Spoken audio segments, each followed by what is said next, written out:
Right. Good afternoon, everybody. We'll start on the tutorial of the URC, and I'll do couple of questions, at least one question, and we'll switch on to Incoterms. Then the last 1 hour we'll do a forex sum. Right. Now take the URC articles near you, and also the assignment, page 2, the first bullet. Assignment, page 2, the first bullet.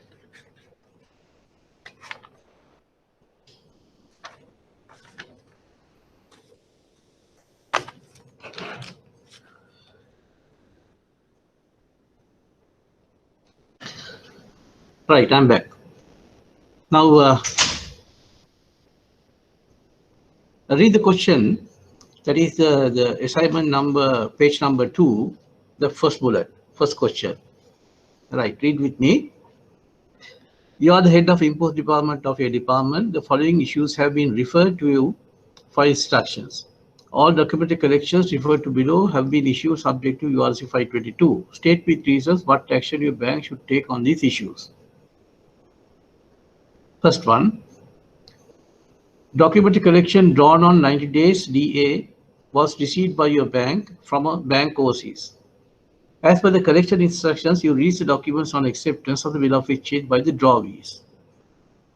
The bill was dishonored at maturity and the unpaid bill of exchange was returned to the remitting bank after obtaining their consent. The remitting bank now claims that your bank has been negligent in obtaining the acceptance of the draft and they hold your bank liable for the bill value. They claim that drawee is refusing payment, stating that the director who signed the acceptance does not have the authority to accept drafts on behalf of the company. Right, just 4 marks been allotted. And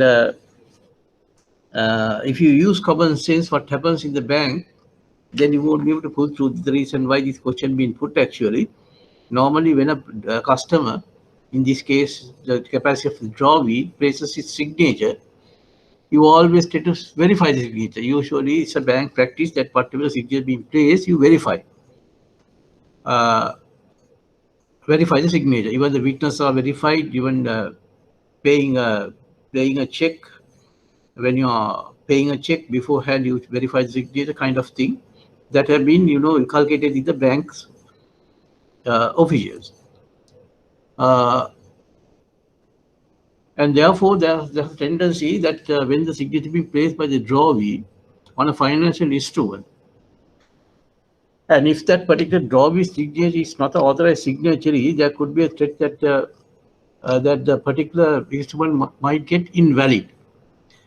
It is so in normal scenario where the other transactions are concerned. But Article 22 of URC, Article 22 of URC says, now the reason why I wanted you to have the articles near you, turn the page of Article 22, and it says, this 4-line article, the proceeding bank is responsible for seeing that the form of the acceptance of bill of exchange appears to be complete and correct. But it is not responsible for the genuineness of any signature or for the authority of any signatory to sign the acceptance. So in the case of acceptance is concerned, the proceeding bank is responsible to see whether the particular acceptance of bill of exchange appears to be complete and correct. That's the only responsibility lies over the presenting bank, right? And it further states that the presenting bank is not liable either to the genuineness of the signature or the authority of the signatory, right? To check that only this particular question being posed. So you can take it down. Point 1, you say, I hope that you can take it a little bit faster. As per Article 22 of URC 522,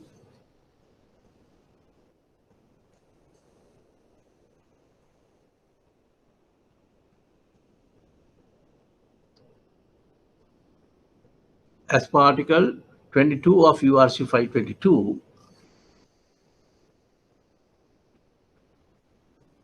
our bank our bank, our bank being the presenting bank, our bank being the presenting bank, or say as the presenting bank,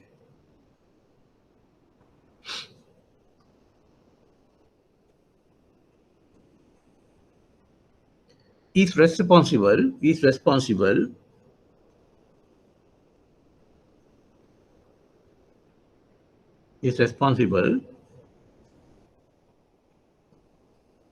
for seeing that the form of the acceptance, for seeing that the form of the acceptance of a bill of exchange appears to be complete and correct. Appears to means on prima facie, at a glance, right? Appears to be complete and correct. Complete and correct means whether it's regularly drawn, right? According to the bill of exchange ordinance. Appears to be complete and correct. That is the point one. Point two, however, our bank is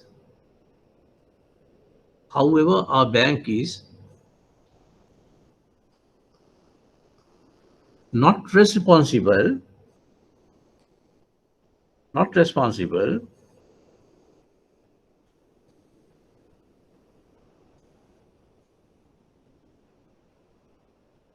for the authority of any signature,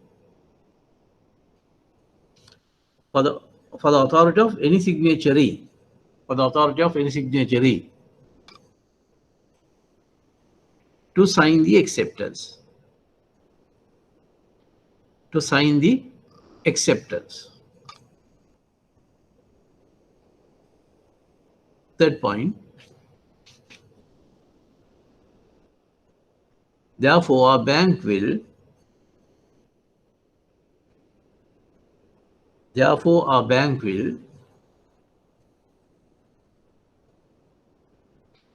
reject the claim lodged by the remitting bank.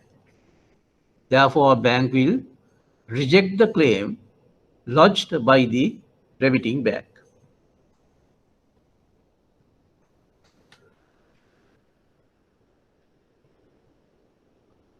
Right? Hope that you understood. And the difficulty in here is not to understand a particular article or structure the answer after looking at the article. The difficulty is you need to trigger the article quickly as possible. Right? Second one. The collection instructions of a document collection received by a bank stated collect interest if payment is not made on first presentation. Since the drawee delayed payment, your bank had collected interest from the date of presentation to the date of payment at 6% per annum and remitted along with the bill value to the remitting bank. The remitting bank claims that interest should have been collected up to the time of receipt of proceeds by them and should have been calculated at 10% per annum instead. Right? So, what is the situation in India? Right.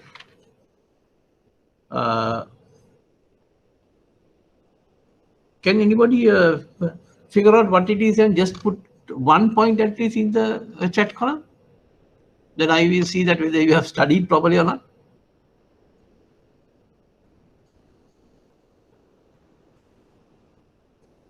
The collection of document collection received by a bank stated collect interest. So we have collected interest at 6% per annum and remitted the monies along with the bill value. But the remitting bank disputes that. They said 6% they should have charged, we should have charged 10%, and that interest should have been calculated up to the time they receive the payment. The fast, right? Right. Anybody knows where the catch is in here? Just put a what do you call a comment on it. If you can figure out only, otherwise I will tell you. I will give just say 15 to 20 seconds.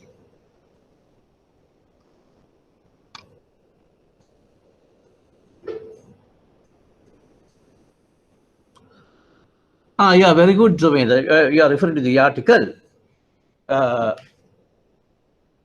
yes, now see, Article 20, very rightly corrected, very rightly, what you call, pointed out that Article 20 says, actually, sub-article 20B says, if you have the article, just check the articles with me.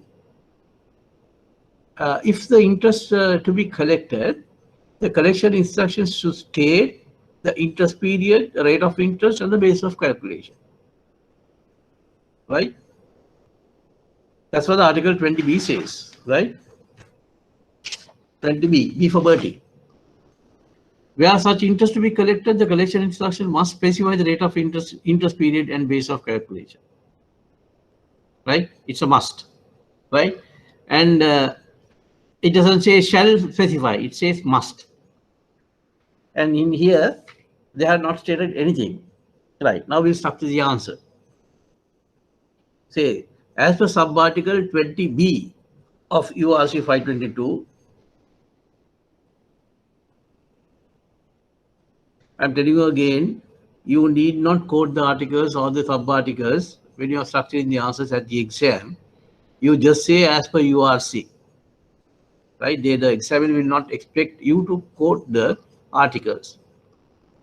But while I'm giving the articles for you to make a reference so that you could study and see and get a wide knowledge of my model answer. Right? So as per 20B of URC 522, if interest to be collected for delayed payment, if interest to be collected on delayed payment,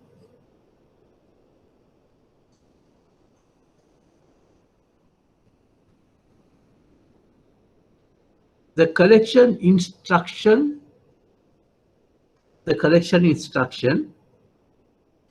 must specify. Remember those words, must is a definite verb, and you must not use any other word. You can use should, right? Or you mustn't use may, or what you call these ambiguous verbs you cannot use, right? Must specify the rate of interest, comma, interest period, and base of calculation. Rate of interest period, and base of calculation. Second point,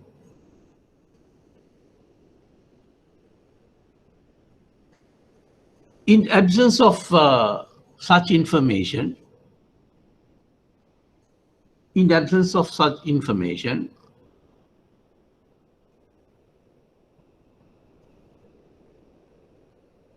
our bank as the presenting bank,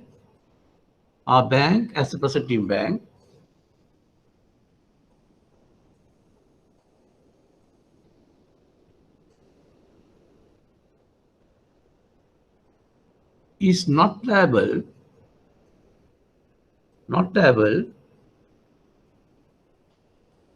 for any interest anomalies. ANAMOLIES.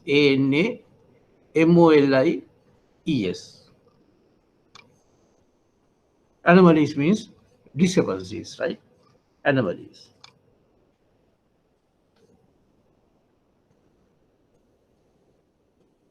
Right.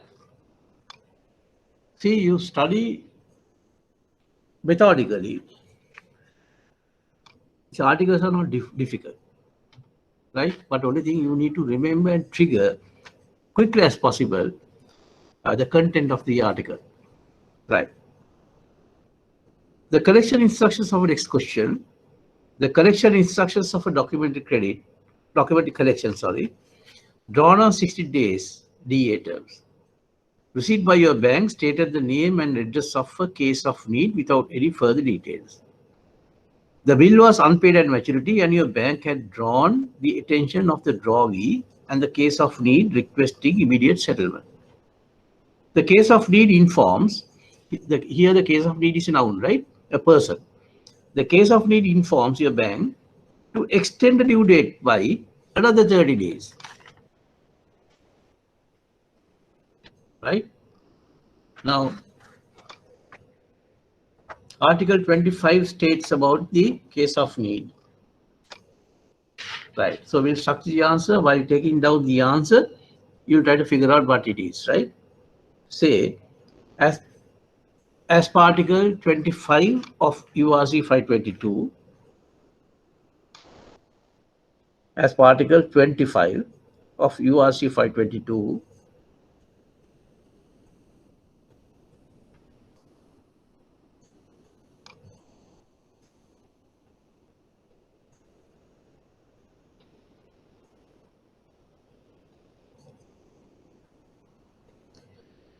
if the principal nominates a representative,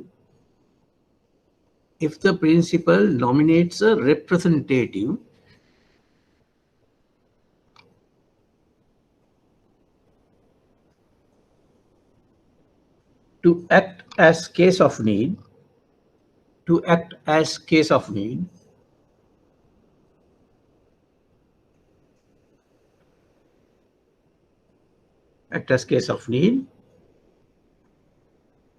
in the event of non-payment,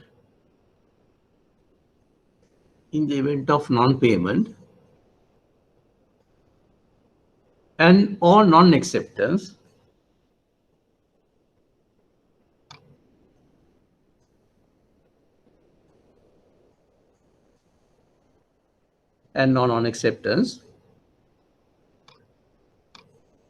the correction instruction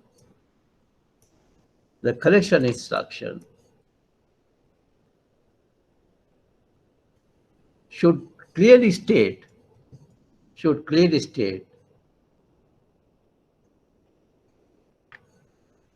the powers of such case of need.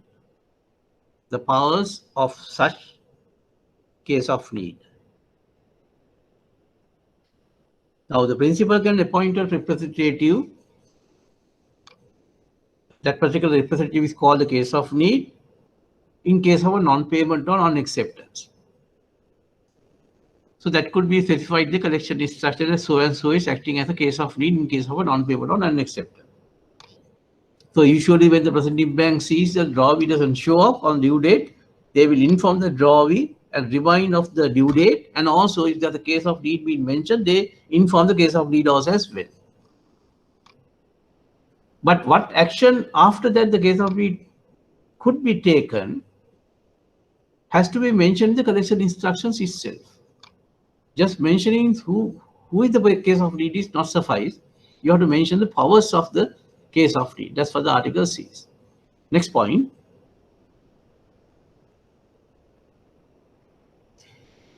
In absence of such indication,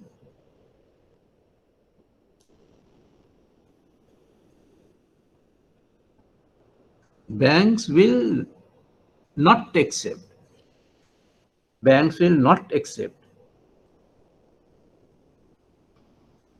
any instruction from the case of need.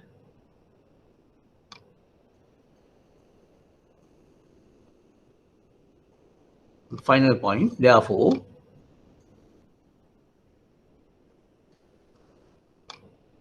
our bank will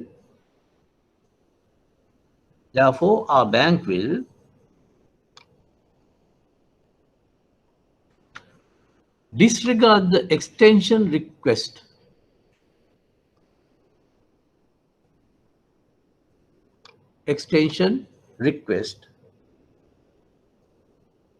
by the case of need.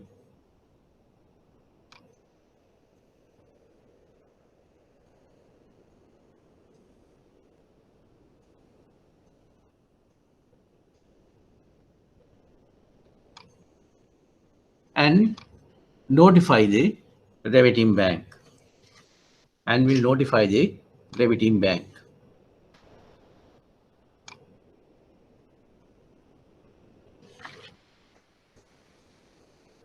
Right. Next question, page 3, question number 1. Page 3, the first question. There are 3 parts. So you read the question properly, and I expect you to do the Roman 1 and the Roman 2 and drop a mail to me. Right? Very easy. Find out where the articles are and then drop a mail to me. Now you have to give a little bit of consideration on the allocation of marks. It's 4 marks each. Therefore, the answers could be just 4 points or 2 points. Right? So 2 points means 2 marks each, of 1 mark each for 4 points. So don't write paragraphs and paragraphs, put in point form. Right. So question number, that particular question, Roman 1 and Roman 2, please do, and you have 1 week, and you drop a mail to me. So I will, if necessary, I will correct and send you. Anyway, I will give a feedback to you. That is the, and the third one I will do at the class next time. Right. And if we have some further time available, I have some more questions with regard to URC. We'll discuss at least 1 or 2, but tougher ones, right? And these are the levels of questions that you will get in the exam level in related to uniform rules for collection.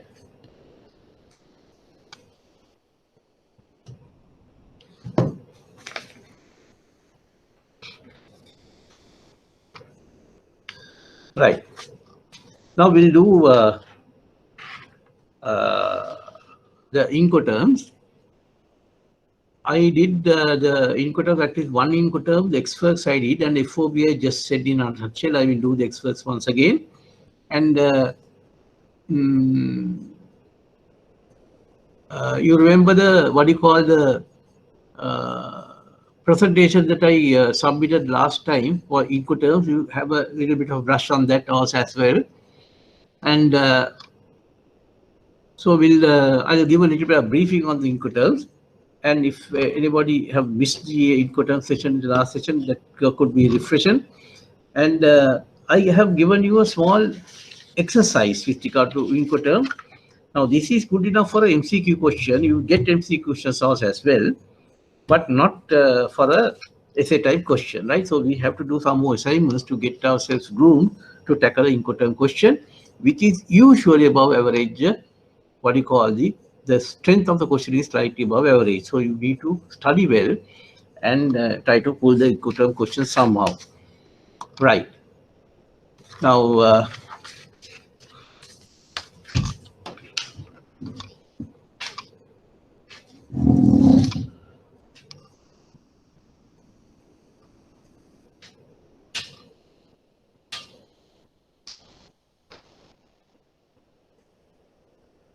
Incoterms version is 2020. I am doing with the 2010. And there's a slight change in 2020. The change I will tell you. So, Incoterms, I told you there are 11 Incoterms, out of which 4 Incoterms could be used for exclusive for sea and inland waterways, and the rest of the 7 Incoterms could be used for any mode or modes of shipments, right? And I took 1 Incoterm, that is exworks. So we'll do the exworks once again.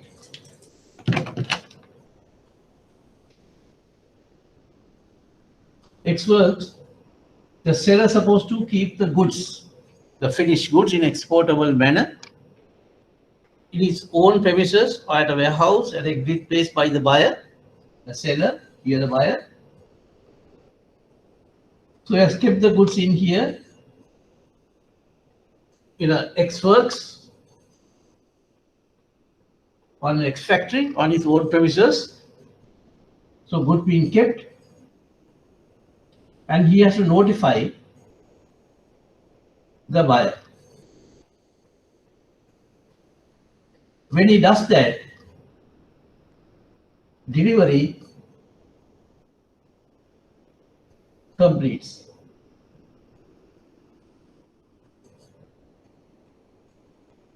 Now here the word delivery means, as per Incoterms, at which point the seller's risk passes on to buyer. So goods are here still, buyer is still in here, but the seller has already notified the buyer saying that the goods are ready to collect it, and no sooner that he does that, his performance is completed. You say delivery means complete. So you mustn't get the misconception. The delivery in case of trade means that physical goods being moved on to the desired destination. Right. So delivery completes. And the cost of the seller does not accrue up to the buyer's point. It ends in here. So both the cost and risk get transferred at the time that he notifies the buyer. Right? Both the cost and the risk. So we are discussing cost and risk in case of Incoterms, right? The reason why it is not being considered as a sales agreement or a contract of sale, right? In my presentation, I have mentioned that. Right.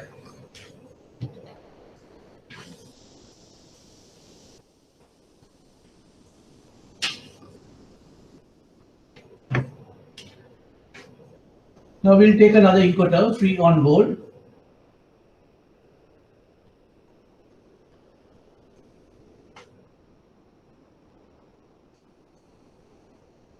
Free on board.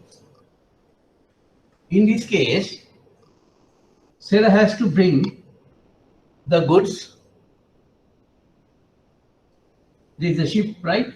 This is my vessel. And he has to, obviously, he has to give to the carrier.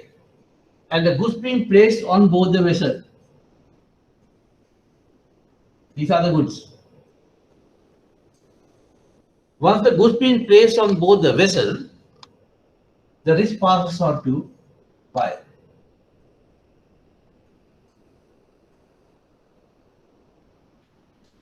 While trying to place, now when you know the goods being placed from a gantry crane, right? Once the what you call the goods being lowered to the deck, and something happened to technically or mechanically to the crane, and if the goods falls down on the deck and get damages, then it's not on the buyer's account, it's on the seller's account.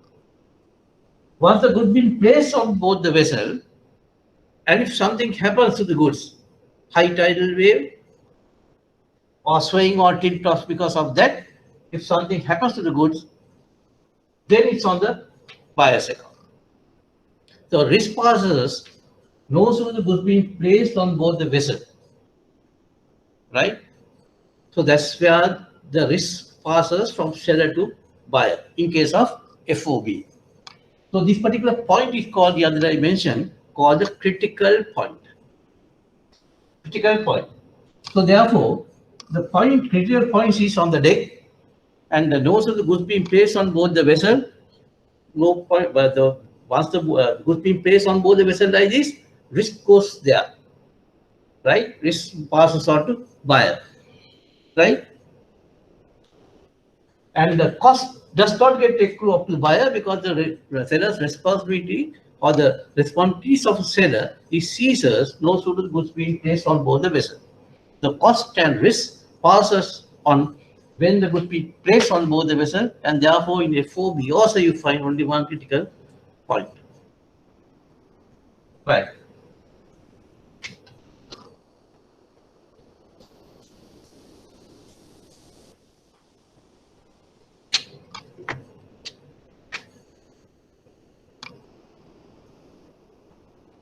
So I'll take two Incoterms together.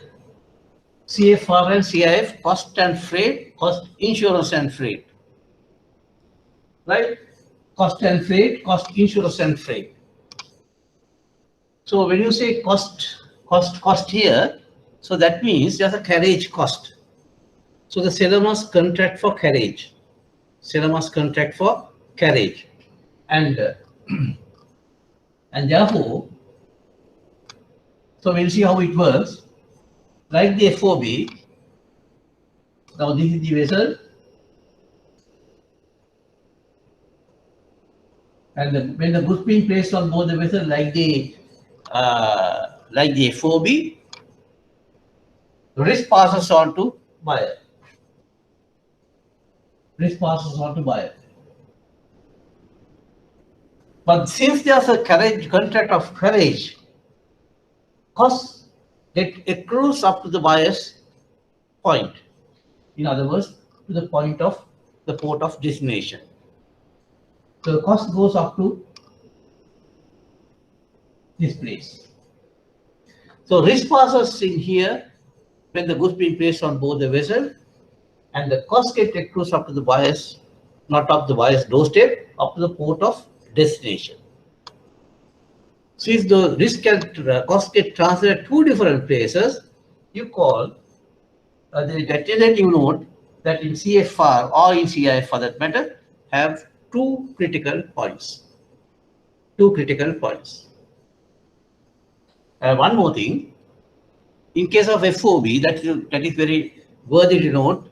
In case of FOB, when the goods being placed on board the vessel, now this is FOB will say you, when the goods being placed on board the vessel, such ship or the vessel could be nominated by the buyer.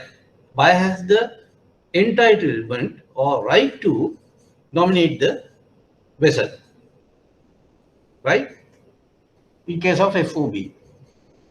But in the case of CIF or CFR, buyer doesn't have the right or the entitlement to nominate the vessel. The reason why is that there's a contract of carriage leveled upon on the seller, and therefore it's not very prudent for him to have the contract of carriage, the responsibility of the contract of carriage, and somebody else nominates the vessel. And therefore the buyer doesn't have a right of nominating the vessel in case of CFR or CIF. Right. And remember, there are two critical points in case of CFR and CIF. And also if you read further, for the CPT, that is carriage paid to and carriage insurance paid also, will have two critical points. So how you remember? In C group, CIP, right? CFR, CIF, CPT and CIP all have two critical points. I'm not going to mention these two. If time permits, I will do. Otherwise, you have to read the note and try to figure out what it is, right? So this is how the CIF or CFR contract behaves. And you would have noticed the goods must be coming from landlocked. But that is not being discussed as the Incoterm in CFR and CIF. It will discuss the pre-carriage, CPT and CIP. Say, for instance, if the goods has to be exported from Kelaniya to Mumbai, from Kelaniya to road, the goods should come to Colombo port. So it's a pre-carriage, right? So pre-carriages are not being discussed for CFR and CIF. Why? Those are used only for sea freight, right? But if it is coming from a river, yes, then it has to be considered. So from Kelaniya to Mumbai, Mumbai is a seaport, Kelaniya is a landlocked place. So from Kelaniya to Colombo, there's a pre-carriage not being discussed, and the goods are moving from Colombo to Mumbai. And if the customer says, I want to ship the goods from Kelaniya to Mumbai, in other words, these particular two Incoterms cannot be used. Right. Now, in case of CIF, that is being discussed about the CFR, CIF has the same responsibilities of the CFR in part of seller. In addition to the contract of carriage, seller has to contract for insurance loss as well.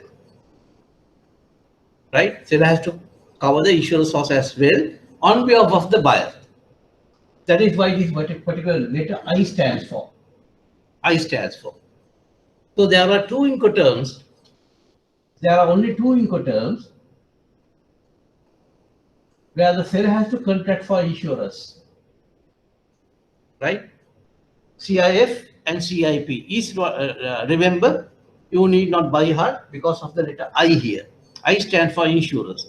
Cost insurance and freight, carriage and insurance paid too. So only these two Incoterms are warrant the seller to cover the insurance, that is to at least from the, in this case of course, from the port of shipment up to the port of destination, but in these two, of course, from the place of receipt of the goods up to the place of delivery, right? The insurance has to be covered. So that goes without saying. Other Incoterms other than these two, neither party is responsible for the insurance. Neither party is responsible for insurance.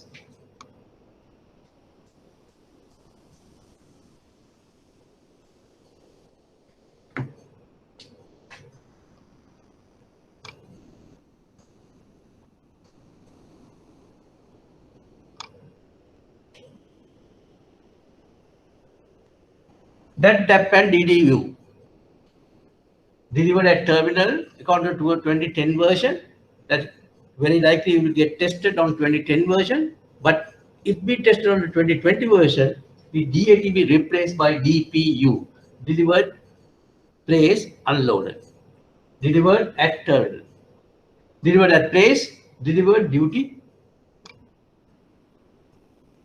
paid, DDP, delivered, duty, paid, right? These terms, you call that as D group, D for David. D group is called arrival means. Buyer can see the goods are coming towards him.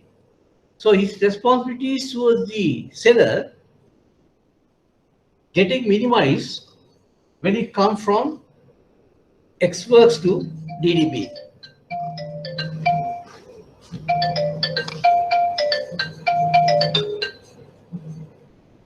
Right? When it comes to DDP, the seller's responsibilities getting diminished because buyer has a little bit of an edge and the seller has to do all the things, right? So we'll take one Incoterm and see D80. Same thing, you get the DPU as well, right? Delivered at terminal. So the what you call the seller has to do the export clearance. He has to do the export clearance, and he has to contract for carriage as well. Contract for carriage, right? He has to contract for carriage, either by road, rail, or air freight, or whatever it is. C, he has to contract for it. And insurance, he didn't do the insurance because why? He didn't do the insurance for his own behalf, right? So he didn't cover the insurance on behalf of the buyer because he is carrying the goods. So therefore, there is no responsibility towards him, towards the buyer with regard to insurance. If you want, he can take an insurance for himself, right? So he has to do the export clearance, then do the what you call he has to contract for carriage, and this is the buyer's country now. This is where the buyer's resides, domicile, and this is the customs. This is the customs line. To pass this, you have to clear the goods. You have to pay the import duty. So delivered at terminal means you are supposed to keep the goods somewhere here, before the customs. But there's one responsibility leveled upon the seller. Remember, very careful that is, he can't, just deliver the goods. He has to make sure that the goods be unloaded. So that means seller has to unload the goods, but he will not clear for imports. So import clearance he will not do. So he will not pass a customs line, but he will keep the goods unloaded at a terminal. The terminal being agreed by the seller and the buyer. Right? That's what you call the arrival means. The buyer can see the goods are coming towards him, but being unloaded before the customs. The buyer has to clear for imports, take the goods, load it to another carriage, and take to his place after clearing the customs. That same thing. That's what the arrival means. Goods are arriving. But in this case, the buyer says, no, I want the goods to a place, not to the terminal. So a little bit farther away from the terminal, closer to the customs. So he will place the goods in here, somewhere here.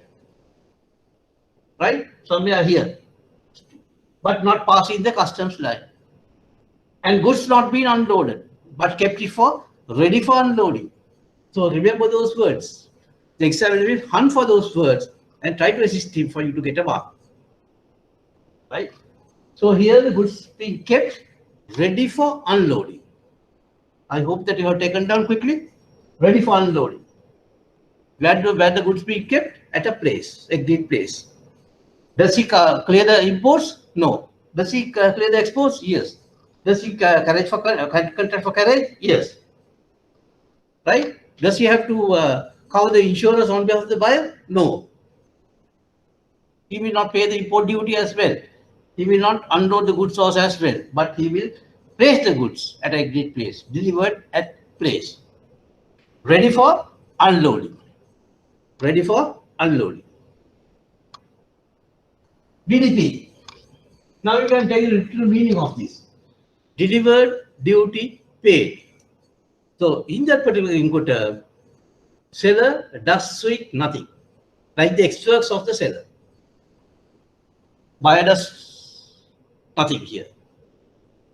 Seller has to bring along the goods in here and pass this line also. He has to clear for import source as well. So he has to do the export clearance, carriage for contract for carriage, and he has to clear for import source as well. Clear for import source as well. Right? And keep the goods. But only thing that he does not do is he doesn't unload the goods. Unload the goods. He will keep the goods ready for unloading. So we'll sum up. DAT in the current version or DPU. DAT or DPU is the only Incoterm, is the only means the solitary Incoterm out of 11 warrants the seller to unload the goods. So you remember like that, right? That is the only Incoterm warrants the seller to unload the goods. So in the summary, you must have received this summary. Take a print and study over and over again this one. Don't buy heart. But then first page, if you buy heart, it's not a big scene. If you can go through this in this order, then you are more than half percent of what you call the Incoterms, you are covered. Right?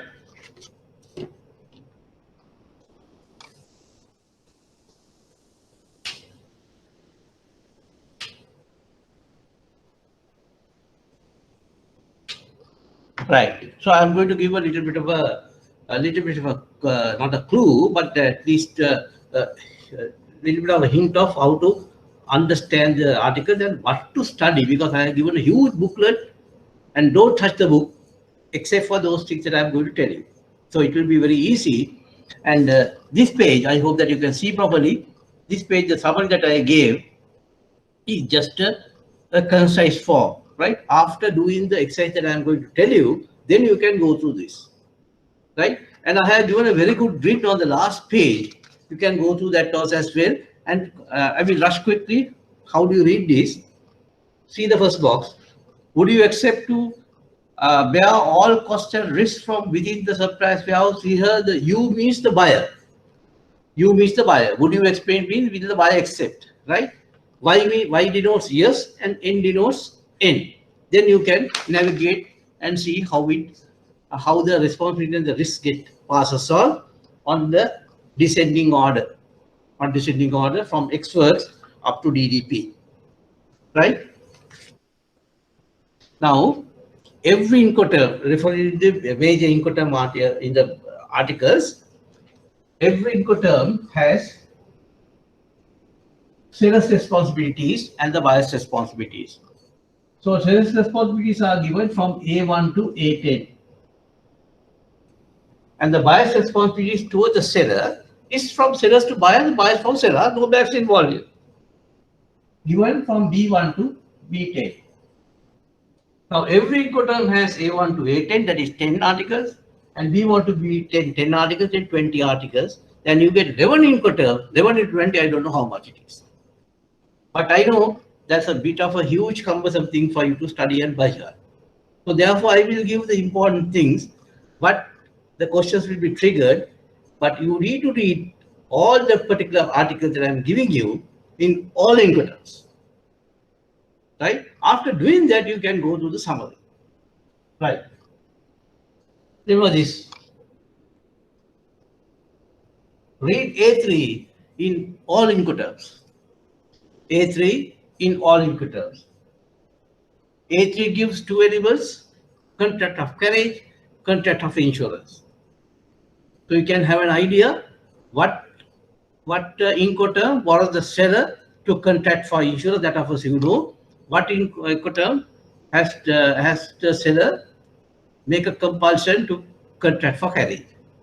That gives it A3. A3 have two parts. Now this is very important. A4. A4 is the delivery. Now delivery, I told you, delivery has a wide meaning or a double meaning in case of, there are plenty of meanings in delivery. You know, you have a pizza delivery in a normal scenario. But here the delivery means at which point the seller's risk passes on to buyer. That's what they call delivery. So Incoterm to Incoterm, the delivery is different. Therefore, you need to read the A4, delivery. Right? Delivery. Once you deliver, there should be a proof of delivery from the seller to the buyer. You just can't deliver and say, no, I have delivered. You have to have some proof of delivery. Right? In case of experts, it just notifies only. But in case of other Incoterms, you have to raise a document. That document is called a transport document or a title of document or a transport document.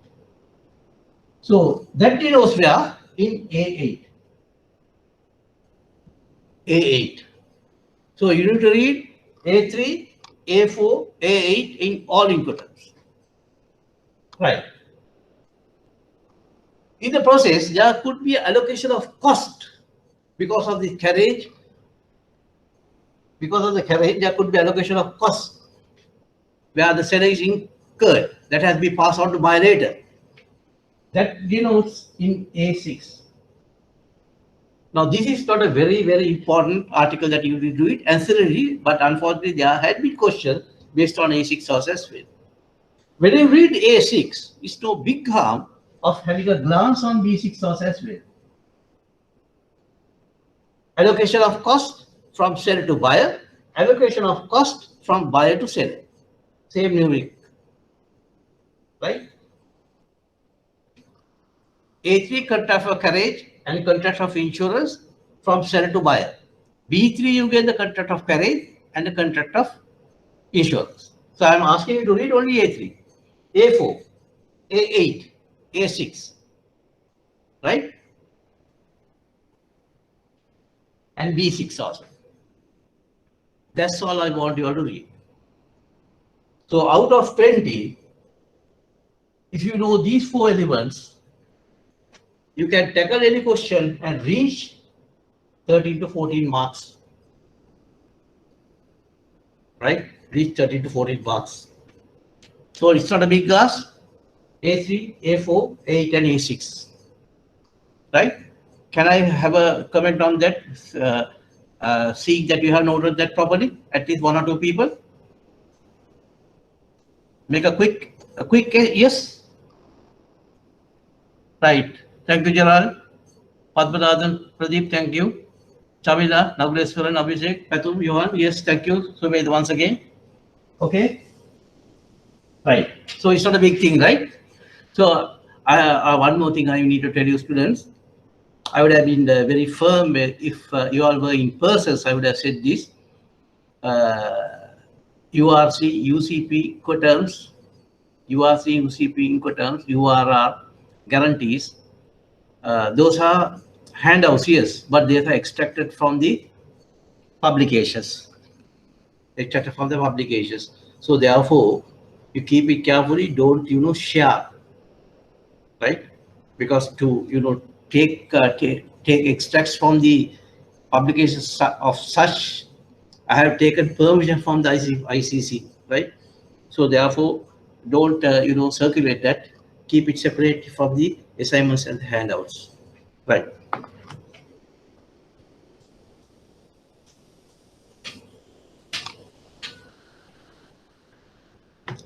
but still we can't tackle a question, right? Even though we are slightly okay with the Incoterm, so we need to tackle a Incoterm assignment question properly.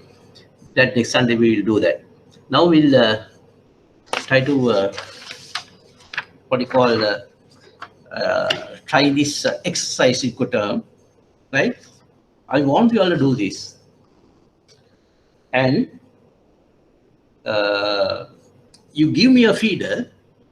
Question number one, answer. Question number two, answer. Three, answer. Four, answer. Five, answer. Six, answer. Like that. There are 7 questions, and try to figure out, right? Try to figure out. Uh, that's one difficult question. Still, you will see whether you can, figure out that properly with with the with the articles that I have given. Question number 5, right? So don't worry, the 5 you can't pull through. I will do that. I will do the whole thing. You have the will of you not to send me yours as well, but then if you study, there could be a little bit of leeway for you to study yours as well, and then I will know where you stand, right? Exercise, right? That's your homework plus the URC question. That particular question, that is question number 1 and 2, A and B. Question Roman 1 and Roman 2 in the page 3 question. So those are your homeworks. Now we'll shift to Forex.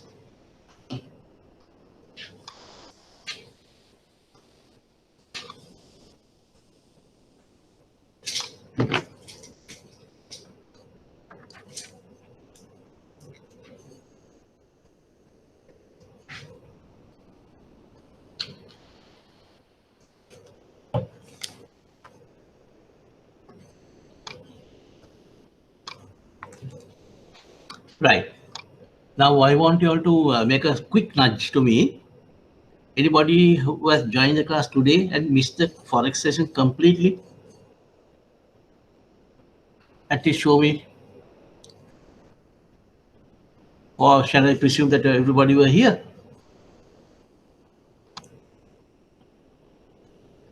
It appears to be everybody were here, right? Right.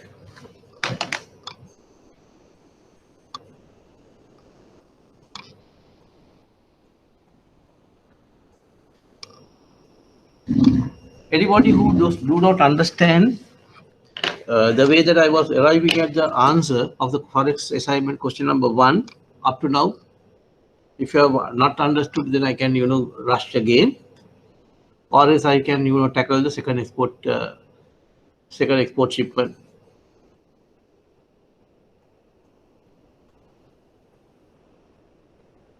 I think we did the second export shipment also as well.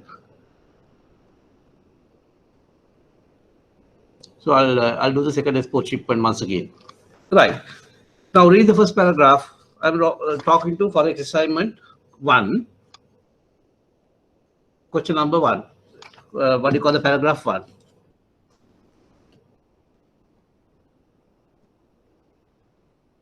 Right. Take down the base of calculation. Take down the base of calculation with regard to second export shipment. Second export shipment. Say, I remember when we did that anyway. Right. If we did even doesn't matter, I will rush then, right? Say this shipment was made. This shipment was made during 10th week from the date of contract. During 10th week from the date of contract. While writing, you can have a glance on the question, first paragraph. 10th week from the date of contract.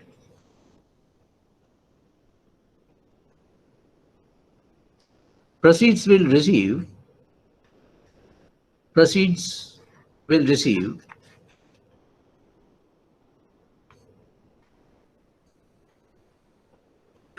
the date of shipment.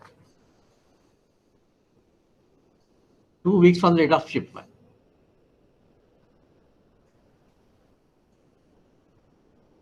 2 weeks from the date of shipment. Therefore, contract will have to be booked. Therefore, contract will have to be booked. Therefore, contract will have to be booked.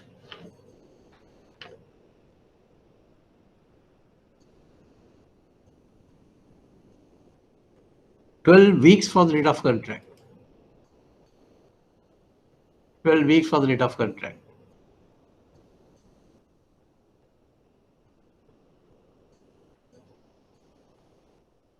"12 weeks from the date of contract," which is for 2 months fixed and for 1 month option. You divide by 12 weeks from 4. Why? We have an assumption 4 weeks equal to 1 month. Right. So when you divide 12 by 4, it's 3 without remaining. So give 1 month option, remaining will be 2 months. That goes to fixed period. So you say 2 months fixed and for 1 month option. So if you can manage that particular phrase, then you will get 1 or 2 marks for the base of calculation. Right? So this is how the calculation goes. And if you have a little bit of gray area again, this is the time that you have to get it clarified from me. So look carefully and see whether you can grasp it properly. Otherwise, you make a comment on here. So I'll have a little bit of a low pitch then. USD to LKR spot 111.50. Now you have to ask yourself, why do I put this 111.50? If there's no question, don't worry. Right? There are two rates being given now, 111.60 and 111.50. Why I took the 150, you should be able to visualize by your own now. Right. So this particular contract being booked for 2 months fixed and for 1 month option. So 2 months is 130, with the option is 200. So therefore I will go for 2 months at 2 months forward 130, 112.80.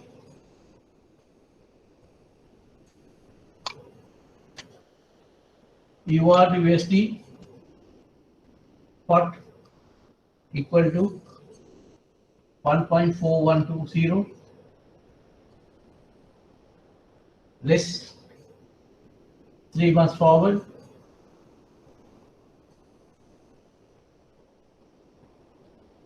0043.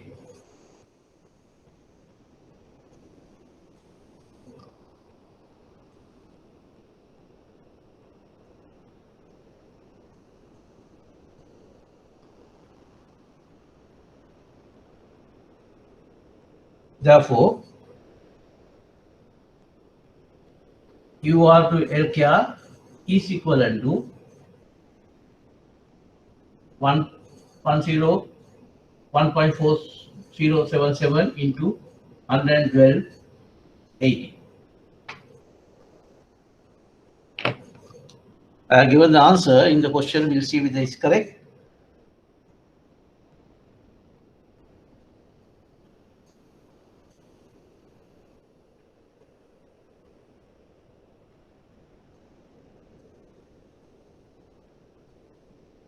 Right. The answer is 1.78856. So the fourth decimal point is 5, and therefore you add 1 to the fourth decimal point.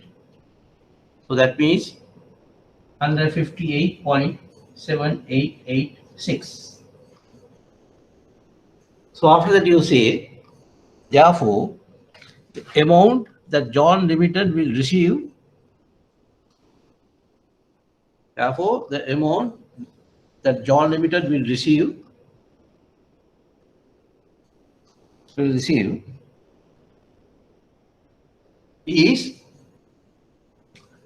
is LKR 158.7886 and multiply that by the value of the shipment is 100,000. 100,000. Then gives you LKR 15,878,860.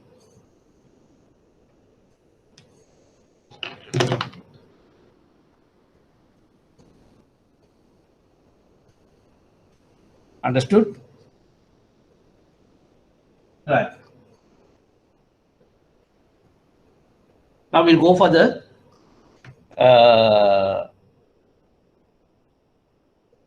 I have done the export leg before the import leg, no? Right. So we'll go for the import leg now. That is the question actually, Roman 1. It says calculate the exchange rate for the following exchange rate for the import describing the base of calculation, but we did the export leg, right? First, right. Import leg comes in the second paragraph of the question. In order to manufacture the goods for the John Limited, we'll have to import a single raw material to the value of 100,000 euro from supplier in Malaysia. The shipment will be made 2 weeks from the date of issue, and the goods and the shipping document will arrive in Sri Lanka during second week from the date of shipment date, on which date the payment will be made. Right. So I'll erase it off.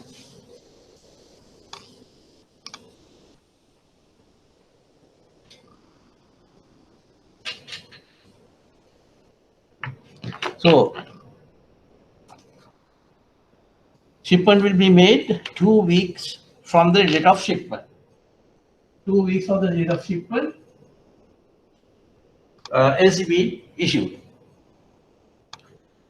2 weeks before the shipment, LCB issued. In other sense, after opening the LC, 2 weeks after opening the LC, the shipment will be made. Right. It will take further 2 weeks to receive the documents. You have to receive the documents to make the payment. In exports, you receive the proceeds. Here you get the documents for us to pay. So it will take further 2 weeks to receive the documents. So once you receive the documents, what the import division will do, they will debit a custom account and repatriate the monies for the document value. Document value is 100,000. To which account you debit? To the LKR account or the current account of the custom. So in other words, you have to convert LKR into euro. That's what is meant. Because the euro document is going to come after 4 weeks' time from today.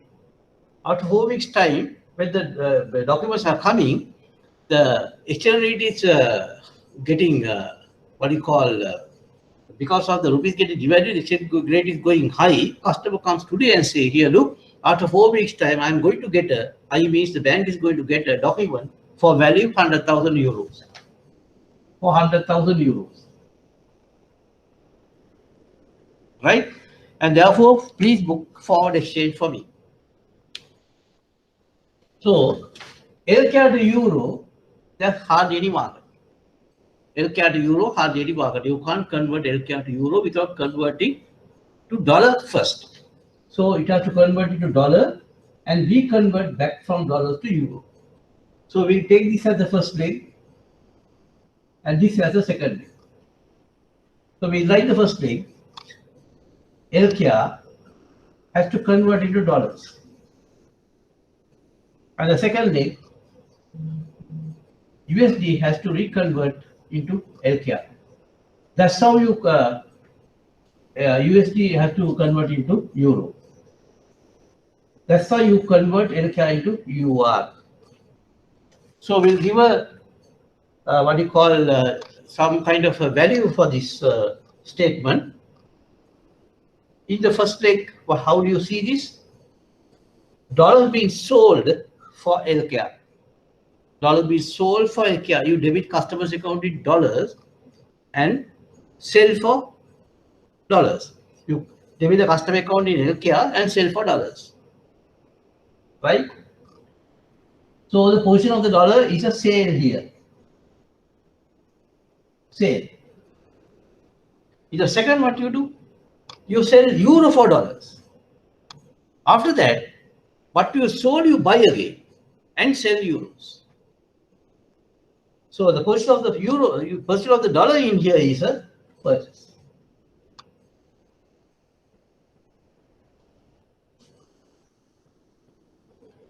Right?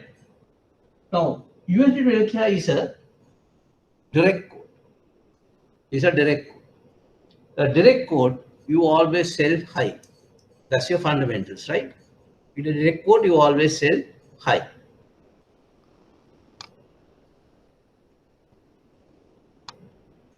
UR to USD is an indirect code. UR to USD is an indirect code. In an indirect code, you always buy high.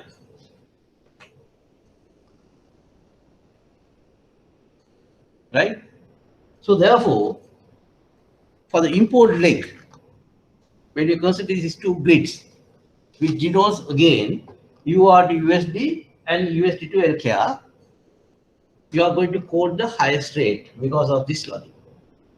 You have to quote the highest rate, right? You can see one person missed the class, that is Chamila Mutugala. I'll make a note of it, and if possible, you make a text or make a call to me. I will see how in what alignment are you in, and try to groom up a little bit through WhatsApp or some kind of thing, because it's extremely difficult otherwise to catch up and keep pace with me. I understand that, Chamila. Anybody else have missed the class? You can always, make a contact with me. Right. So you understood this now? You are selling dollars for healthcare. It's a sale. You are selling UR for USD. You are selling UR for USD means that's as good as saying you are selling UR and purchasing dollars. Remember, you can't sell anything without purchasing, right? You can't buy anything without selling. Now, if you go to a boutique or rather to a shop, buy a pair of shoes, that is good enough for layman terms. But in treasury points, it is incomplete. When you buy a pair of shoes, you are selling rupees.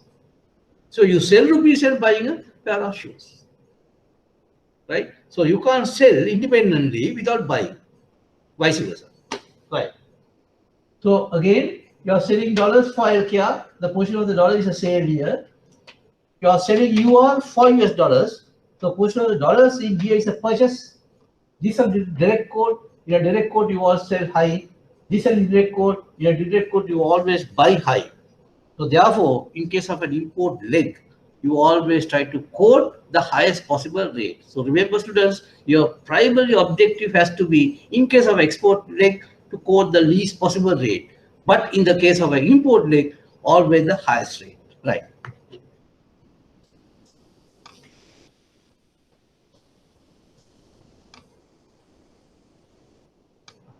Right. Now, take down the basis of calculation. That's Roman 1, the import leg. Roman 1, import leg.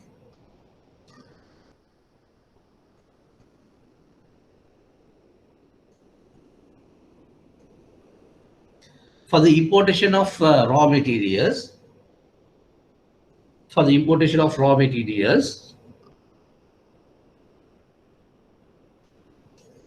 John Limited will have to open a letter of credit, you can say LC.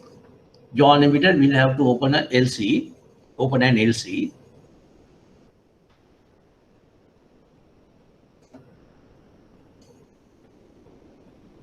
to the value of euro 100,000. To the value of euro 100,000.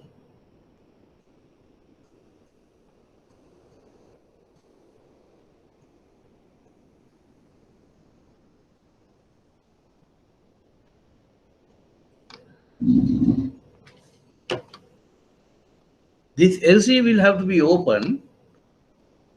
This LC will have to be open.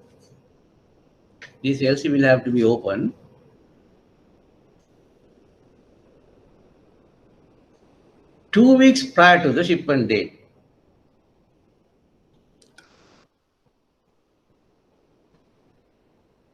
2 weeks prior to the shipment date. It will take further 2 weeks.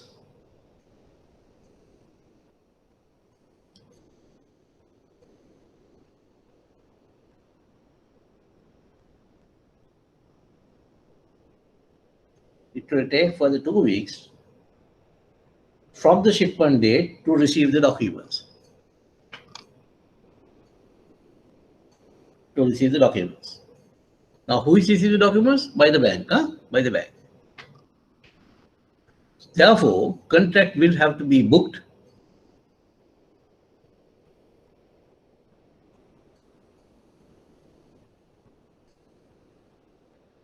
four weeks from the date of contract.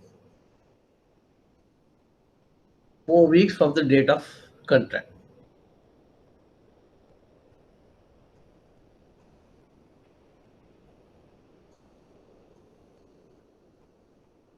Which is for 1 month option only. Which is for 1 month option only. Now we have total 4 weeks now. Divide by 4 is 1. We have only 1 month. If you give 1 month for the fixed period, then you will have a zero option period. When you have a zero option period, no finance entries will take place. So therefore, you can't proceed further. So what you have to do is you give the 1 month to the option and make the fixed period zero. So you can afford to have zero fixed period, but not the option period. That's why I said 1 month option only. 1 month option only. Right. No, there's no fixed period. Huh?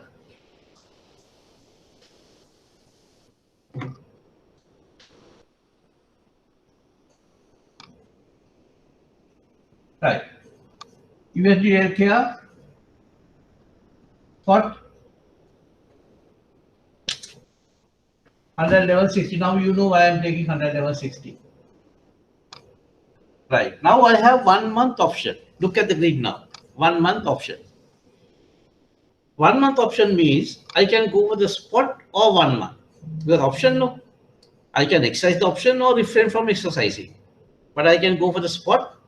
And if it is more profitable to go for the 1 month, I go for the 1 month also as well. So in this case, offer is profitable for me. And therefore I will add 1 month. Forward. 80. 112.40. USD spot 1.413 knot. 1.413 knot. I have 1 month option. Remember 1 month option I have.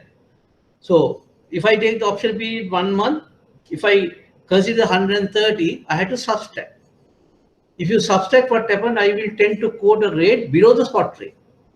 So therefore, I will refrain from using the option period. Understand? Right. So this is my mistake. I'll tell again. Contract been booked for 1 month only. So if you take the 1 month for the USD LKR, taking the 1 month is profitable to the bank. The reason why, when I take the 80 cents, that has to be added. And why has to be added is come from your knowledge of algebra. Now, the second one, your USD 1 month is 130. That has to be compared with 150. So when you compare with 150 and 130, it's getting discounted. It's not at a premium. So therefore, you have to deduct. When you deduct what happens, there could be a tendency that you are quoting a rate less than the spot rate also as well. So you refrain from using the 1 month option. So I will take the spot rate in that sense.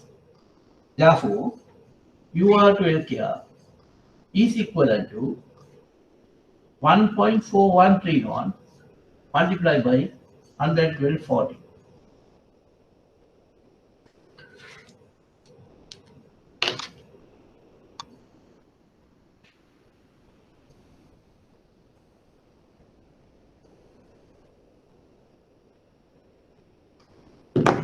Right. I have given the answer also in the question paper. That answer is right. 158.1122. 1122. Right. Therefore, underneath. Therefore,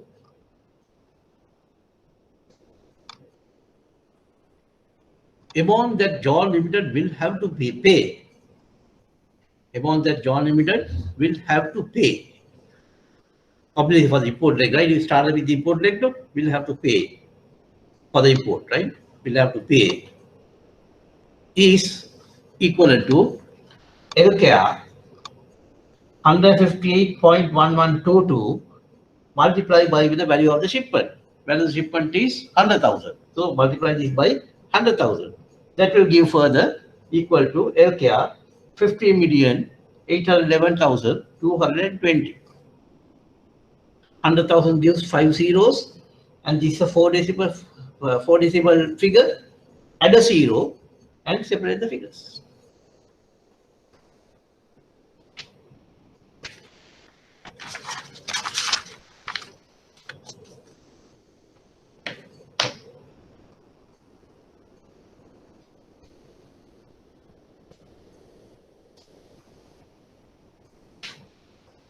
Right. Hope that you would understood, right? If you don't catch up on the first glance itself, don't worry. Concentrate. It's a little bit of a what you call inversion on the export leg.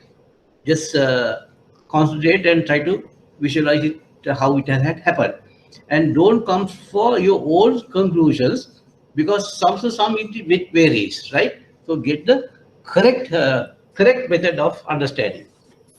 Sir, excuse. Yes. So the answer is 158.1122, 158.8212. What did I write here?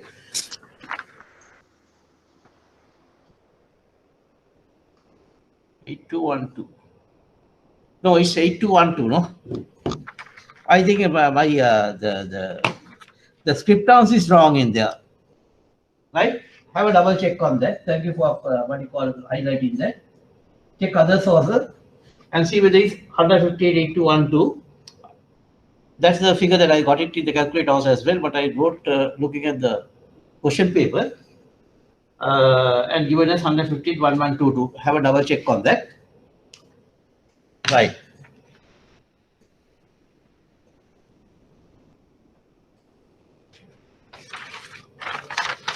Thank you for noting that.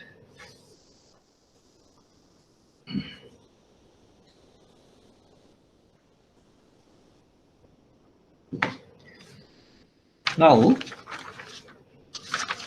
question number 3. Before that, we need to read one more paragraph. That is the paragraph between the two grids, right? Between the two grids, there's a small paragraph. It says, all the shipments were made according to schedule with the exception of second export shipment, right? So the question says, calculate the profit made or loss incurred by John Limited on the cancellation of the forward exchange contract for the second export shipment. The customer has already booked 2 forward exchange for the export legs. There are 2 export legs, and the customer comes and tells before the expiry of the export, what you call the contract, he comes and says that for giving good reasons, he says that he's unable to make the shipment. So therefore, you have to cancel the contract what the customer has fallen into. When you cancel contract, always there's a possible loss or a profit, right? So they wanted us to calculate what the loss or the profit due to cancellation of the forward exchange contract, right? Now, to do this, you need to refresh yourself a basic fundamental that I told in the first outset.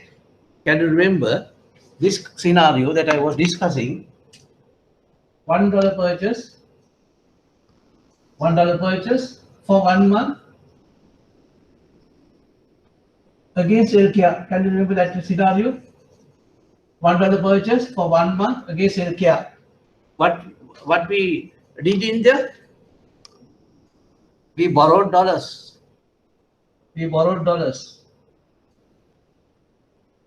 When we borrowed dollars, we had to pay interest. The dollars were immediately converted back to LKR and kept it for 1 month. Kept it in the sense reinvested for 1 month. So this was converted by demand buying or spot buying rate and into LKR and place it for 1 month, for which we yielded R2%. And after that, forward buying rate was calculable. You remember the scenario? If you don't remember, you make a strict and refer back after that, right? So here I am not going to do the same thing, but I need to take the ingredient of that. What did I do? I borrowed dollars and do series of transactions. Now I am being gripped or hooked up until 1 month. The customer comes and tells me somewhere here, halfway through, to reverse the entries. It's not possible because I've already borrowed dollars. To give back the dollars, the person who lent dollars to me is not thirst of dollars. So to whom that I can sell the dollars then? To customer, right? To customer. So remember, if there's a cancellation of an export, you always sell dollars. When you're selling dollars means there's a saving feature of an import. Likewise, when you cancellation of forward exchange contract of an import, right? You have to what? Sell dollars. Sell rupees.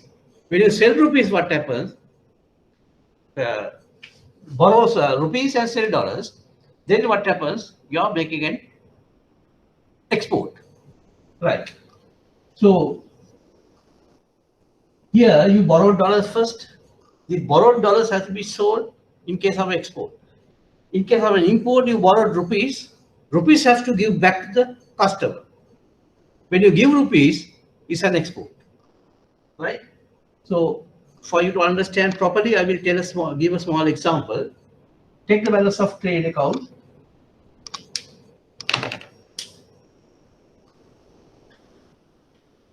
Balance of trade account, and we will assume the difference between export and import only, taking the other factors out. So the export is the inflows of monies and import is the outflows of monies. If the import, if you take the real scenario of Sri Lanka, imports is higher than exports. To give factually, we does about $20 billion worth of imports for a year and do only $10 billion worth of exports only. So there's a deficit.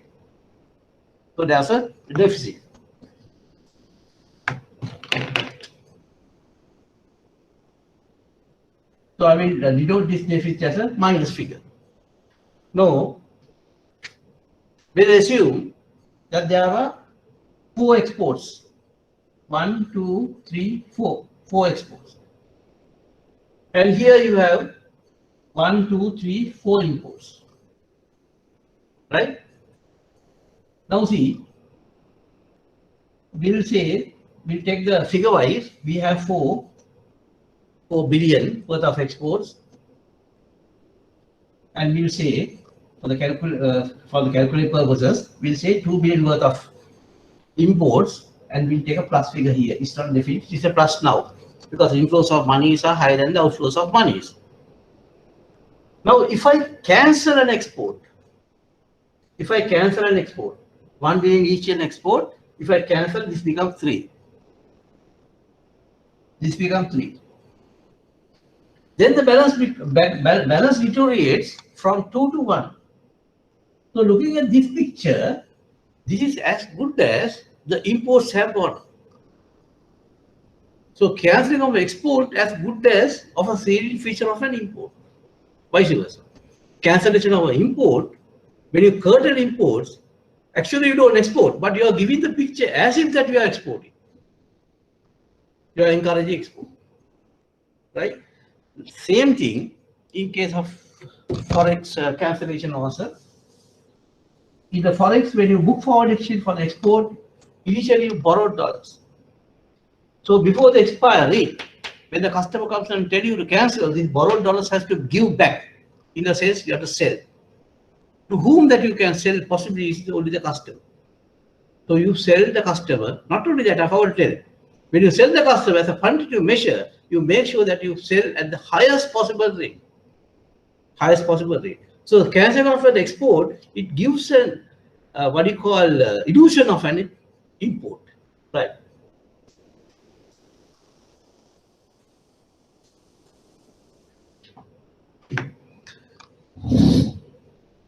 Now you remember the second export shipment. we book for 12 weeks. That is for 2 months fixed and for 1 month option. 2 months fixed and for 1 month option. What was the date of contract? Look at the main date on top of the main date. It says 15th October 2008. 15th October 2008. So 15th October to 15th November, 1 month. 15th November to 15th December, 2 months. 15th December to 15th January 2009 is the third month. So we have booked for 2 months fixed and for 1 month option. I'm referring to the second export shipment. So 2 months is finished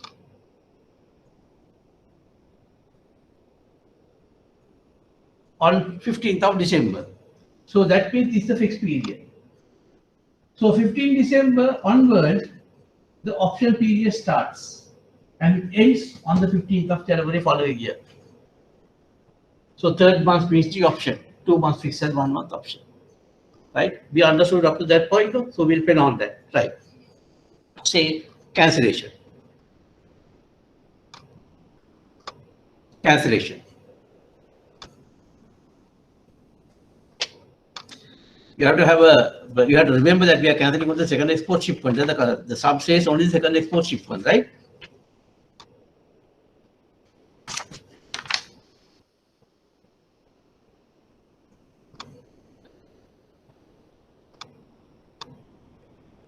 Forward exchange contract for this shipment. Forward exchange contract for this export shipment.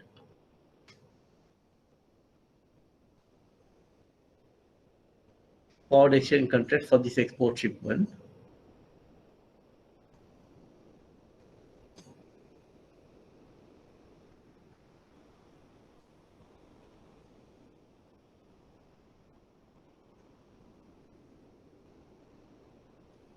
Was booked.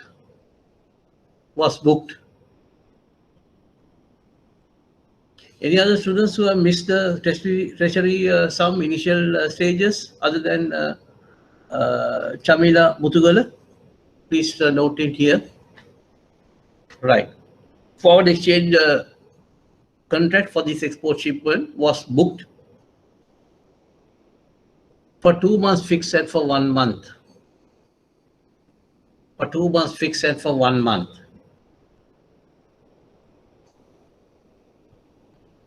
From the date of contract. From the date of contract, 15 October, that is 15/10/2008.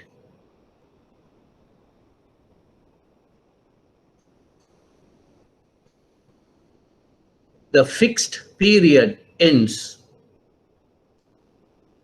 Fixed period ends. That is 2 months from 15th October, 15 December, right? So fixed period ends on 15 December, 15/12/2008.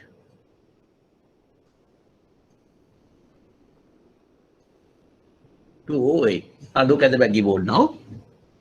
Now just see when the cancellation request be made on the 10th January. Look at the top of the second grid. Foreign exchange rates from January 2009. 10th January only the cancel request was made. Now look at the what you call the timeline. 10th January in year. Between 15 December and 15/1. So in other words, cancellation request being made during the option period. That part we have to take it down. Right.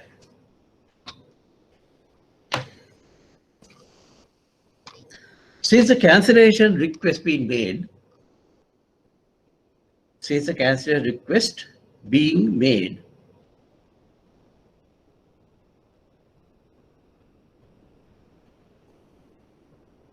on 10/1/2009,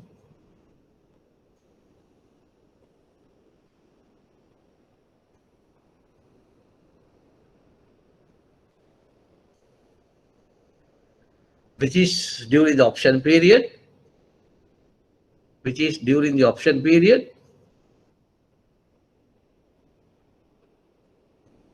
comma,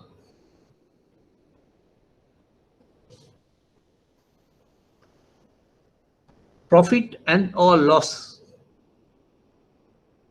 Profit and or loss.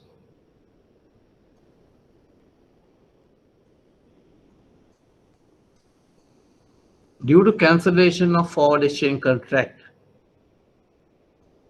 Due to cancellation of forward exchange contract.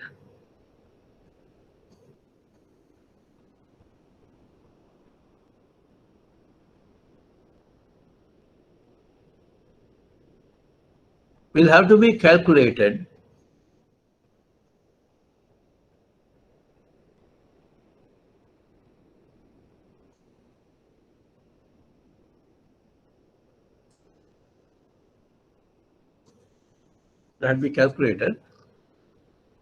on spot rates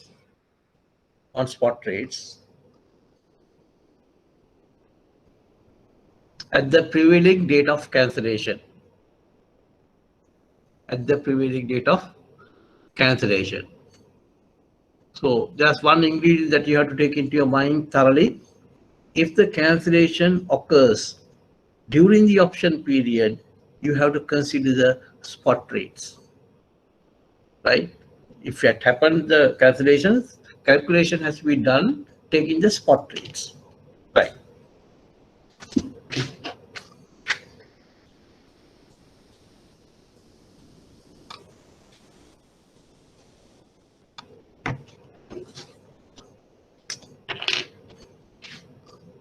USD LKR spot is equivalent to 113.30. Now you know why I'm taking the highest rate. It's not an export leg, it's a cancellation of export leg. That means as good as an import. You are taking a highest rate. Euro to USD, what? 1.395. Therefore, UR to LKR is equivalent to 1.395 into 113.30.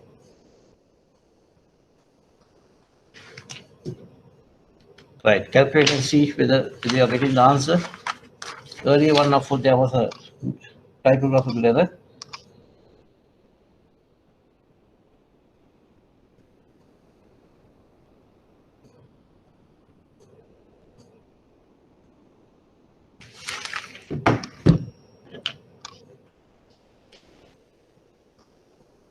$158.0535. 158.0535. That answer is right, I think.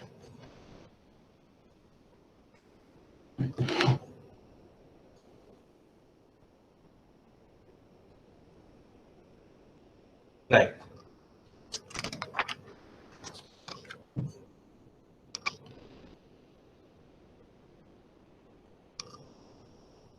Now you remember? You understood this?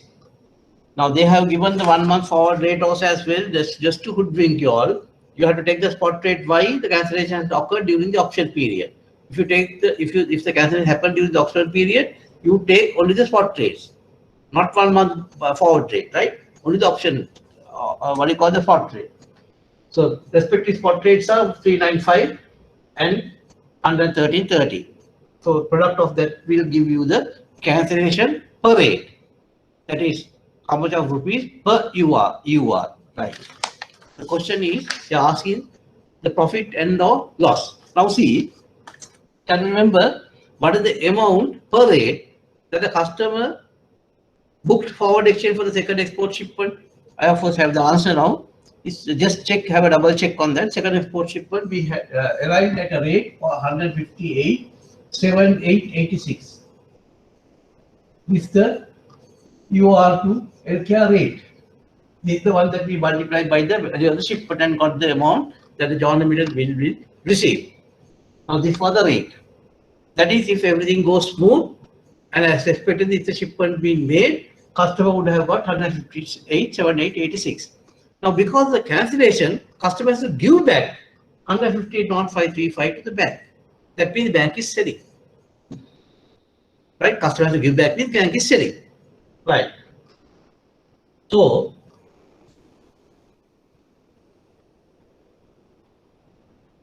Customer is getting 157,886, 7,886, and giving back 158,0535. It appears as if the customer is receiving a profit, right? And you say therefore,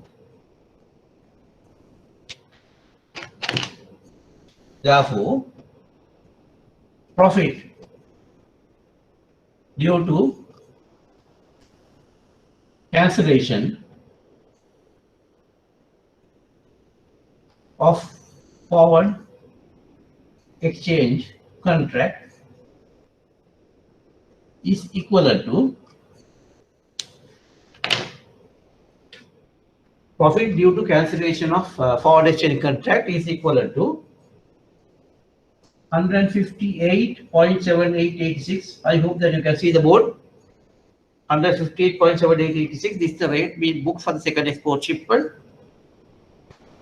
Minus 158.0535.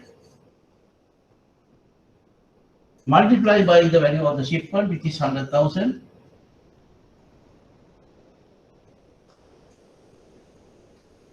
This 100,000. You subtract that and multiply by 100,000, then you will get 73,510. Make a double check on that. 73,510. Right. Now remember, students, this is appears as if it's a profit. In this case, in this particular sum, it appears as if a profit because the customer was to get 158,786, and because the cancellation, he has to give back only 0535. It appears the customer is getting a profit. That's why I said profit due to cancellation of forward exchange contract. No sooner that you realize there's a profit there, then you have to put this footnote. Take it down.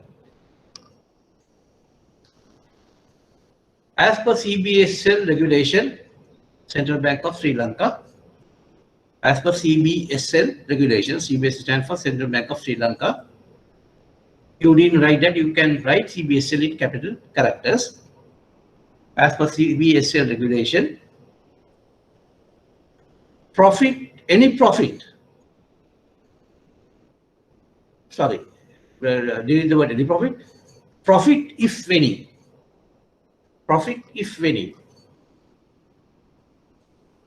derived out of cancellation of forward exchange contract,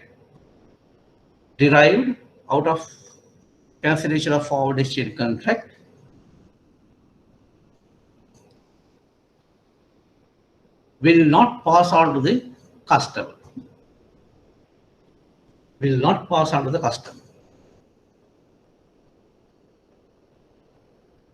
Right? So in real sense, this is not a profit to him. It's an opportunity cost. He can see the profit, but he can't yield it.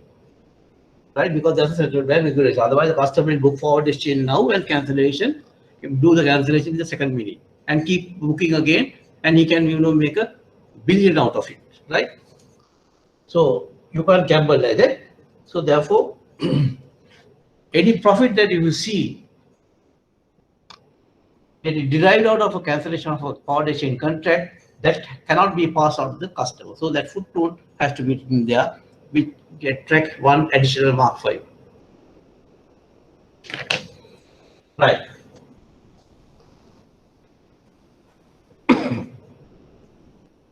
You understood that? Right.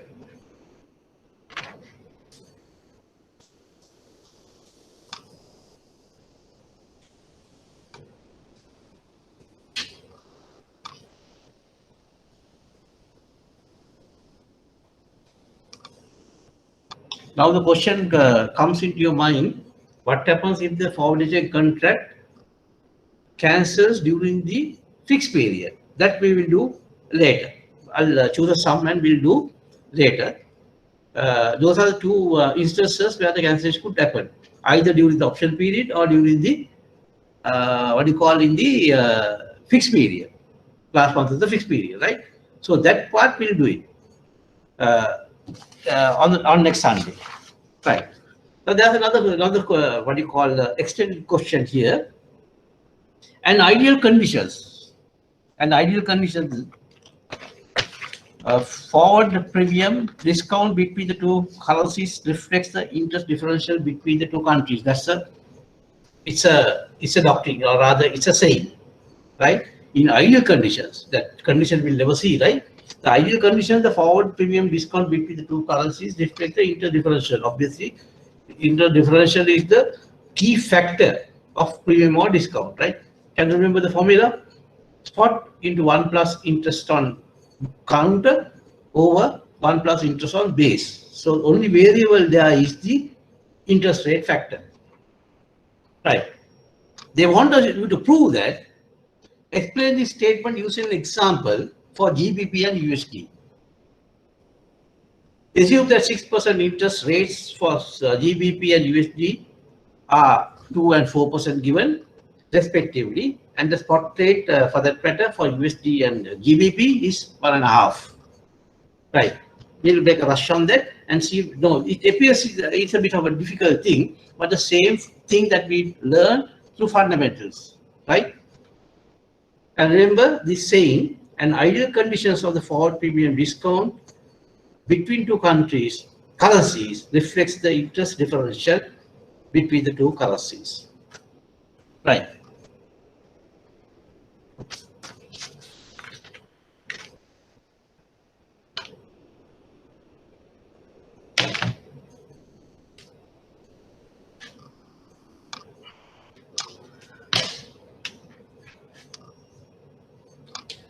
It's not writing properly. Right. GBP to USD 150. Now this is the spot rate, right? Spot. That is 1 GBP is equivalent to 1.50 times of USD. Right. So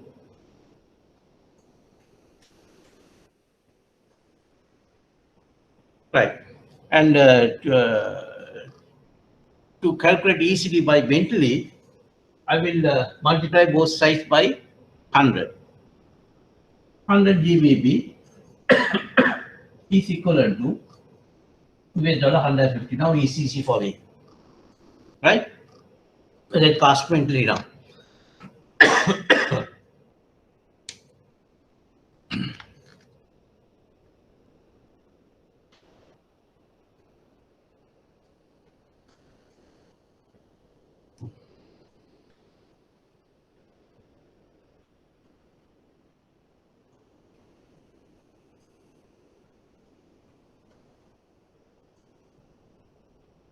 Right.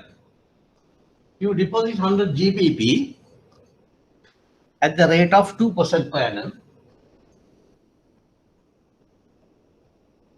2% per annum. And it says in the assumption you have to place for 6 months. 6 months. Right. So 100 into 2%, 2% per annum into 6 months, how much?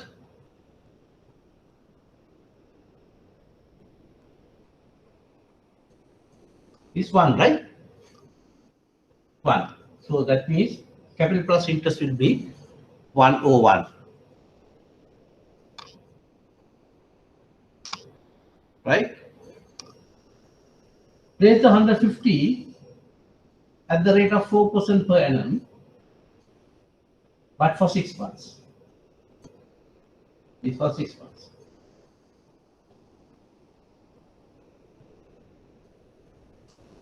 Then 6 months means how much? USD 153. 150, 4% divided by 2. Right. 153. So what is the parity now? After 6 months time, the parity means exchange rate of US dollar to sterling pound. Sterling pound to USD equivalent to GBP USD was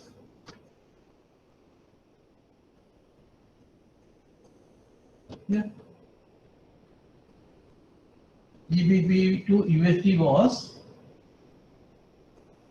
150 to 100 because I multiplied by 100 digits.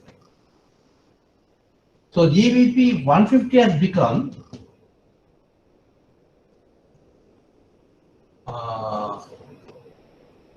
yes, 150 has become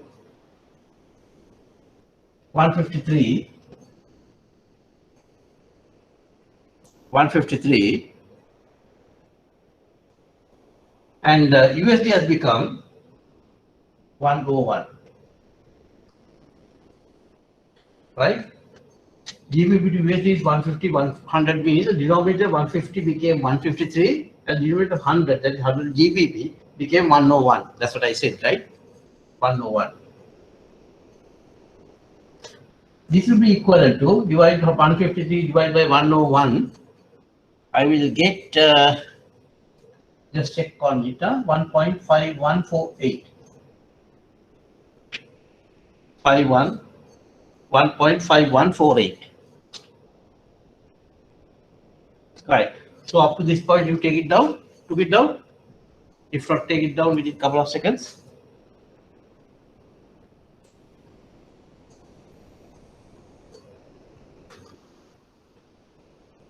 Right. If you are done so, then after that you see, therefore, forward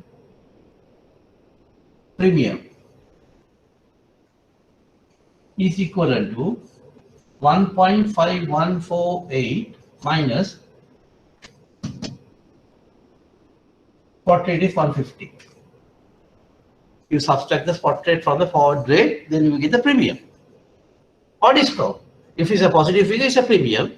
If it's a discount, what you call negative figure, it's a discount. That's why I said it's a premium. So when you subtract that, you will end up with 0.148. 0.148.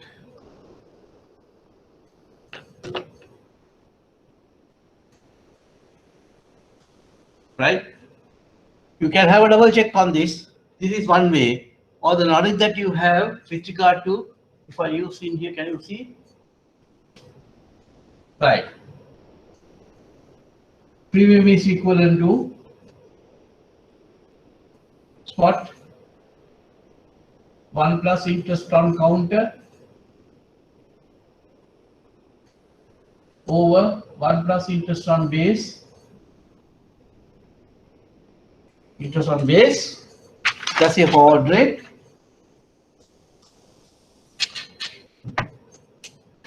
Minus spot. If you substitute this, what you call, plug the data to this formula, you will get the same answer. We'll take a rush on that. Spot is 150. Interest on counter. Interest on counter is counter rate is the dollar, right? So interest on counter is 4%, but you are supposed to calculate for 6 months, therefore it will be 2%. 2%. Likewise, starting point interest on base is 1 plus 2%, therefore it's 1% for 6 months. Right? Minus 1501.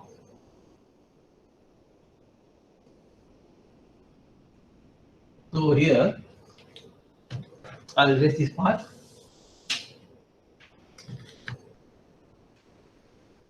$150, which is parenthesis you get 102 over 101.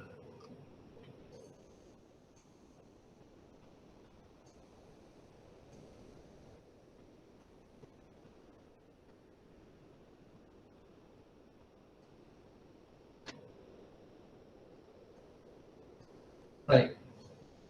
So how do you multiply the 150, 102? If you multiply by 100, it's 150. If you further multiply by 2, it's 3. 150 plus 3 is 153. Or I can use the calculator. If you multiply by 100, it's 150. Further 2 into 150 is 3. 150 is 3. 150 plus 3 is 153. It becomes the same thing, right?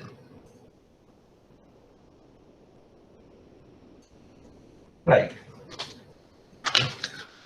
So either way, you can, these fundamentals, and this is the one that we prove through the fundamentals. That is coming as a question form is the question. Right, same thing. Right. Now you take underneath, you write it.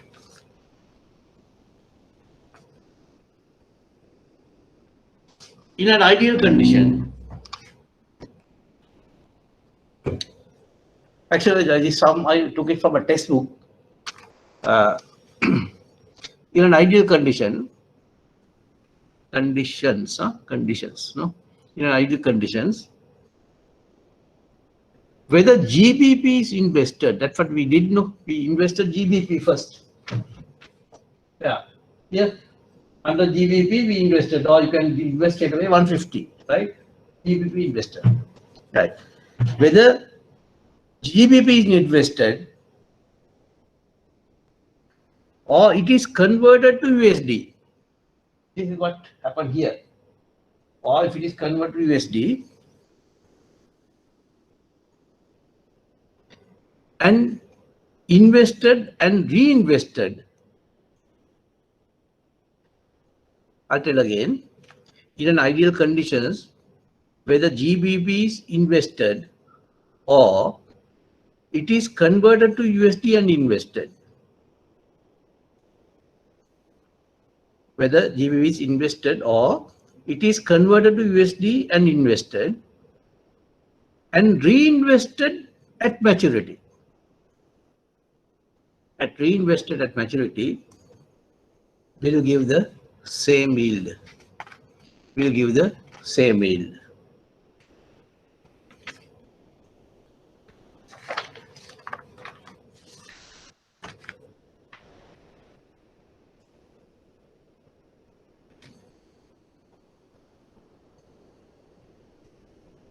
Right. Now make a try. The question number 2. I have given the answers like earlier. I hope that the answers are correct, right? If you have a little bit of a difficulty of the getting the answer, just let me know. The question number 2, you can do it.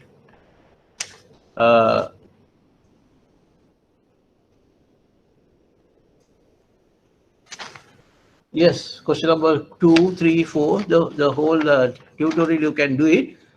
But here and there could be a little bit of adjustments. So when I choose a sum and come next time, you see where you have stood the what you call the answer. Sometimes you might not get the answer because of that particular variance, right? So sum to sum in here is different, and see whether you can attempt the assignment. So next week, obviously we'll do for a session for a sum, right? Next week we'll do one question of URC that I promise, which I will do, and I will give an extra assignment of URC because URC is an important thing for you all to do, and give me a feedback because the learning time is more important nowadays, the way that the system is in. So I just can't afford to do the assignments, everything in the class. I'll run short of time if that's the case. So I'll do one question of URC, and assignment I will do, and the exercise that I gave in Incoterm, I will rush that and do an assignment of Incoterm. And you're supposed to catch all the, fetch all the Incoterm questions from the past papers and try to do. And if there's a difficulty, revert to me. Right now, this is the time that you need to collect the past papers. And next Sunday, I will let you know what are the past paper years that you need to purchase from the college and keep it. You need to buy the whole set.